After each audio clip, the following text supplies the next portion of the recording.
Time కరెక్ట్‌గా మధ్యాహ్నం 12:30. కడుపులో ఎలుకలు గూడా సైలెంట్‌గా నిద్రపోతా ఉంది.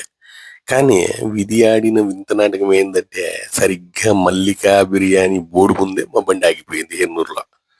అబ్బా! ఆ బోర్డు చూడగానే యాడ్నించొచ్చిందో తెలీదు గానీ, లేని ఆకలి ఒక్కసారిగా ఉసేన్ బోల్ట్‌లా పరిగెత్తుకొచ్చేసింది. మనసు ఏమో పోదామా? వద్దా? అంటా ఉంది. బడ్జెట్ గూడా వద్దే అనింది. కానీ మా పక్కన మా బ్రదర్ రాజేంద్ర ఉన్నాడు గదా! "నువ్వు రానా పోదామా" అన్నాడు. ఇంక చేసేదేమీ లేదనేసి లోపలికి పోయేసి ఆర్డర్ చేసినాం.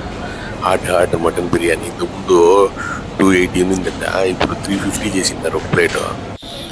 టేబుల్ మీదకి బిర్యానీ వచ్చింది చూడండి. ఆవిర్లు కప్పుకొని సువాసనతో ఆ ప్లేట్ ఓపెన్ చేస్తే లోపల మటన్ ముక్కలు ఉన్నాయి.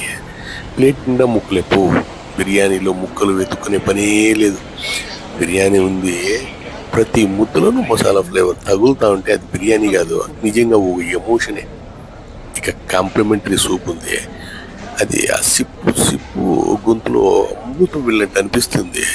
అది లెగ్ సూప్ ఉన్నట్లుంది. నిజంగా చెప్పాలంటే ఆ రోజు మాకు అది కేవలం లంచ్ కాదు, మర్చిపోలేను ఒక ఫుడ్ మెమరీ అంతే.